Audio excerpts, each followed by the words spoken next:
Have you ever met someone who had an incredible gift but destroyed it all out of greed? Today, we'll learn the story of Balaam, the prophet who tried to sell God's gift. A man who heard the Lord's voice, who had divine revelations, but who allowed greed to corrupt his heart. And most impressively, it took a donkey to speak to open this prophet's eyes. This is a story recorded in the book of Numbers that teaches us something powerful. Spiritual gifts are not currency. And when we try to negotiate with God, the consequences can be devastating. At the end of this video, I'll reveal something many don't realize: how Balaam's error echoes through 3 books of the New Testament and serves as a warning to all of us today.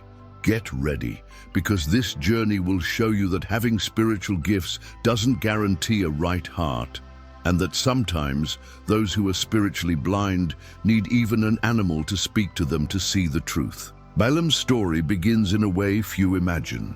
He was not an Israelite. He did not belong to God's chosen people. But there was something about him that caught the attention of kings and nations. He had a genuine gift of prophecy. Numbers 22:6 tells us about Balaam's reputation through King Balak's words. "For I know that whoever you bless will be blessed, and whoever you curse will be cursed." This man was known. His word carried weight.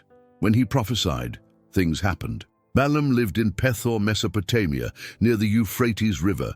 He was called the son of Beor and was renowned among the nations. He was no charlatan. He was no ordinary false prophet. He truly had a connection with the true God, and that's what makes his story so powerful. Think about it.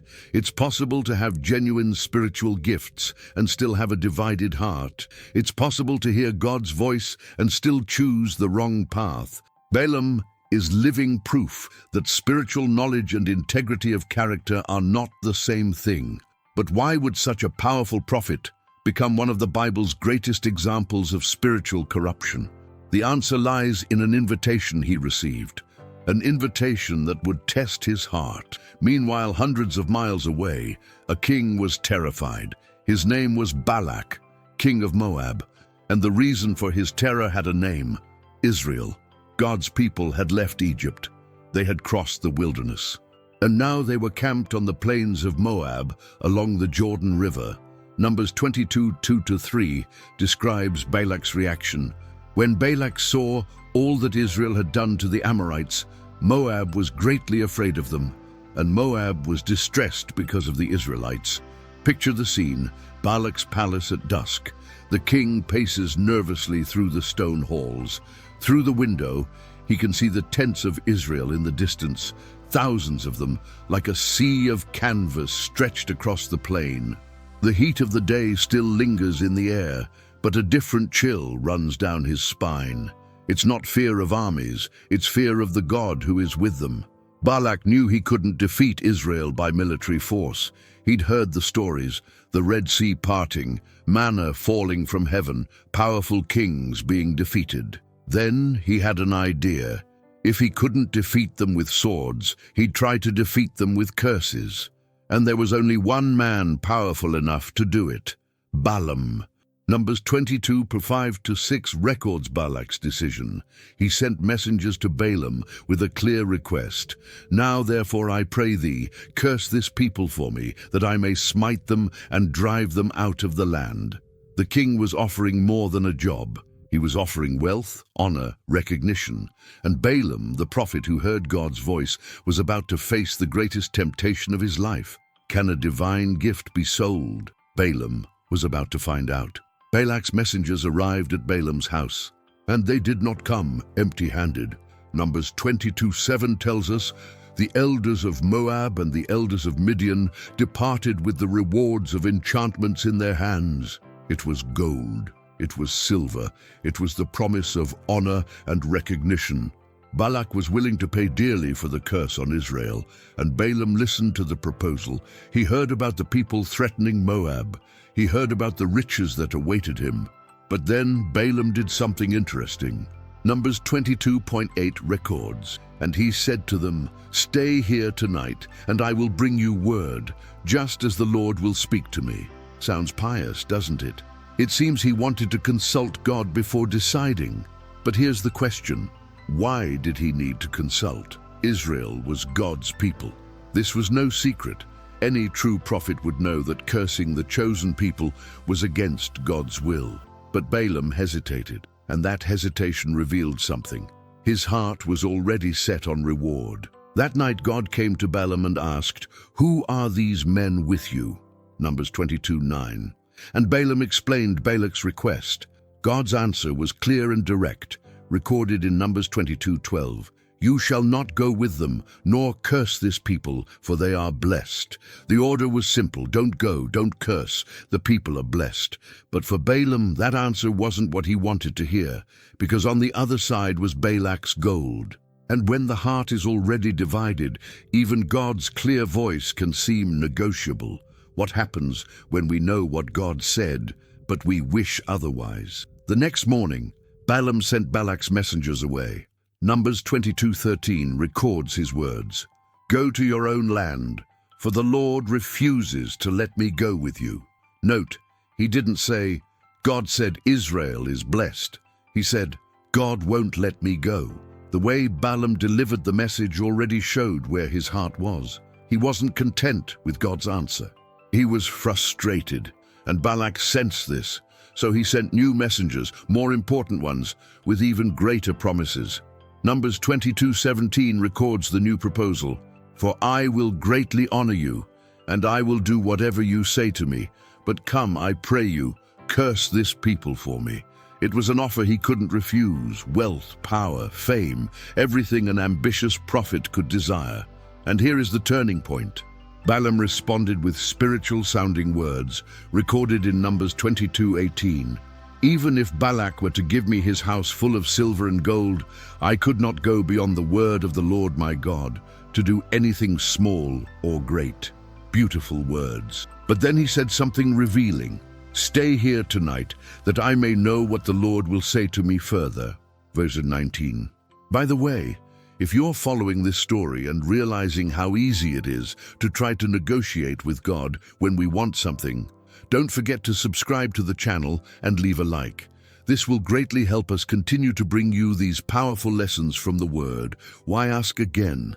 God had already given a clear answer, but Balaam wanted a different answer. He wanted permission to do what he already wanted. And this is where many of us stumble. We keep asking until God gives us the answer we want to hear. And God, in his sovereignty, allowed Balaam to go. Numbers 22:20 records, "If the men come to call you, arise and go with them, but you shall do only what I tell you." But the next verse is frightening. God's anger was kindled because he was going. Verse 22. Balaam had permission, but he didn't have approval, and he was about to learn a lesson in the most unusual way possible. Balaam saddled his donkey and set out with the princes of Moab. He was going. He was heading toward Balak's riches, but something was blocking the way, something that Balaam, with all his prophetic gifts, couldn't see. Numbers 22:22-23 describes the scene. "And God's anger was kindled because he was going, and the angel of the Lord stood in the way to oppose him. And the donkey saw the angel of the Lord, standing in the way with his sword drawn in his hand, and the donkey turned aside out of the way. The donkey saw the angel, but Balaam the prophet saw nothing." Consider the irony. A man who heard the voice of God, who saw visions, who prophesied to nations, was spiritually blind. And an animal, a mere donkey, had more spiritual discernment than he. 3 times this happened. The donkey saw the angel and turned away. And 3 times Balaam struck her in anger, not understanding what was happening, until Numbers 22:28 records something extraordinary. "Then the Lord opened the donkey's mouth, and she said to Balaam, 'What have I done to you, that you have struck me these 3 times?' A donkey spoke, and the most amazing part, Balaam answered. He argued with the animal as if it were the most normal thing in the world. Numbers 22:29. Balaam said to the donkey, why are you mocking me? Oh, that I had a sword in my hand. Now I would kill you." At that moment, God opened Balaam's eyes, and he saw the angel of the Lord with his sword drawn. Numbers 22, 31, 33 records the angel's words. Why have you struck your donkey these 3 times? See, I have come out to oppose you, because your way is perverse before me, but the donkey saw me. If she had not turned away from me, surely I would have killed you by now and let her live. Balaam was walking to his death, and he was saved by an animal. The prophet who thought he was in control was completely lost. And the question remains, when are we the ones who are blind? When are we the ones who need to be corrected? After his encounter with the angel, Balaam continued on, but now he knew he was under divine watchfulness. Numbers 22:35 records the angel's command, "Go with the men, but only the word that I speak to you, that you shall speak." Finally, Balaam arrived before King Balak. The king was anxious. He had waited so long for this moment. Numbers 22:37 reveals his frustration. "Did I not send to you quickly and summon you? Why did you not come to me?" And Balaam responded with spiritual-sounding words recorded in Numbers 22:38. "Behold, I have come to you. Can I now at all speak anything? The word that God puts in my mouth, that I will speak." It seemed Balaam had learned his lesson. It seemed he was now submissive to God's will. But there was something the words didn't reveal. The desire was still there. Greed still resided in his heart, and he still wanted somehow to please Balak and receive his reward. Balak prepared sacrifices. He took Balaam to high places so he could see the camp of Israel. Numbers 23:13 shows the king's expectation. "Come, I pray thee, with me to another place where thou canst see it, and curse me from there." But every time Balaam opened his mouth, instead of curses, blessings came out. Numbers 23:8 records his own confused words. "How can I curse what God does not curse? And how can I detest what the Lord does not detest?" Balaam wanted to curse. Balak wanted to curse. But God controlled the words, and the prophet was discovering a painful truth. God's gift is not ours to sell. How would the story end? With blessings or curses? With obedience or betrayal? 4 times Balak tried. 4 times he took Balaam to different places, prepared sacrifices, and called for a curse on Israel. And 4 times God put words of blessing in the prophet's mouth. Numbers 23:19-20 contains one of Balaam's most powerful statements. "God is not a man that he should lie, nor a son of man that he should repent. Behold, I have received a command to bless, for he has blessed, and I cannot revoke it." It was the truth. Balaam knew he could not change what God had decreed. Numbers 24:10-11 shows Balak's fury. Then Balak's anger burned against Balaam. "I said I would greatly honor you, but the Lord has deprived you of that honor. No gold, no reward." Balaam had traveled, he had spoken, but he received nothing he expected. It seems the story ends here, right? With Balaam returning home, frustrated but obedient. But it doesn't end there, because even though God controlled Balaam's mouth, he couldn't control his heart. And that's where Balaam made his biggest mistake. Numbers 31:16 reveals something that happened later. "Behold, these were the ones who by the counsel of Balaam gave the children of Israel occasion to transgress against the Lord in the matter of Peor." Balaam gave advice, a plan, a strategy. If he couldn't curse Israel directly, he would make Israel curse itself, and this betrayal would cost him dearly. Here's what Balaam did. Since he couldn't curse Israel directly, he taught Balak how to make God's people stumble. The plan was simple and devastating. Use Moabite and Midianite women to seduce the men of Israel into idolatry and sexual immorality. Numbers 25:13 records what happened, "And Israel joined themselves to Baal of Peor, and the anger of the Lord was kindled against Israel." Din, the people who had been protected by God, who had been blessed through Balaam, were now falling into sin because of the counsel of the same prophet. Revelation 2:14 confirms this betrayal centuries later when Jesus says to the church at Pergamum, "You have there those who hold to the teaching of Balaam, who taught Balak to cast a stumbling block before the children of Israel." Balaam found a way to circumvent God's will. He didn't curse Israel with words, but destroyed them with strategy. And for a moment, it seemed to have worked. Numbers 25.9 tells us that 24,000 Israelites died because of that plague. But there was one thing Balaam didn't calculate. God's justice does not forget, and what was sown in treachery would be reaped in destruction. 2 Peter 2:15 describes Balaam this way: "They have left the right way and have gone astray, following the way of Balaam the son of Beor, who loved the wages of unrighteousness." And Jude 1:11 adds, "Woe to them, for they have gone in the way of Cain, and have been led astray by the error of Balaam's wages." The prophet, who had everything to be remembered as a man faithful to God, would forever be remembered as a symbol of greed and betrayal. War came. Israel attacked the Midianites, as God commanded in Numbers 31, and in the midst of this battle, a name appears on the list of the dead. Numbers 31:8 is direct and unforgiving. They also killed Balaam, the son of Beor, with the sword. The prophet who listened to God's voice died alongside Israel's enemies. The man who should have been an example of faithfulness became an example of corruption. Joshua 13:22 confirms the shameful end. The Israelites also killed Balaam, the son of Beor, the soothsayer, with the sword among those killed by them. He is called a soothsayer, not a prophet. His legacy has been forever tarnished. Consider the contrast. Balaam began his story being sought after by a king. He ended up being killed as a traitor. He began with the gift of prophecy. He ended up being remembered for his greed.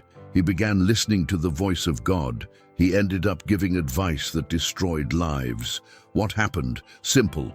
He allowed greed to corrupt his gift. He tried to use what God gave him for personal gain, and he discovered that spiritual gifts don't protect those with divided hearts. 1 Timothy 6:10 sums it up perfectly. "For the love of money is the root of all kinds of evil, for which some have strayed from the faith in their eagerness for it, and pierced themselves through with many sorrows." Balaam was pierced, and his death became an eternal warning. Never try to sell what God has given you. Balaam's story didn't end in the wilderness. It echoes throughout Scripture as a constant warning. In the New Testament, 3 different writers mention Balaam, and none of them mention him positively. Peter speaks of the way of Balaam as a symbol of greed, so 2 Peter 2:15. Jude speaks of the deception of Balaam as a symbol of apostasy, Jude 1:11. And Jesus speaks of the doctrine of Balaam as a symbol of compromise with the world, Revelation 2:14. So, what do we learn from Balaam? First, spiritual gifts are no guarantee of character.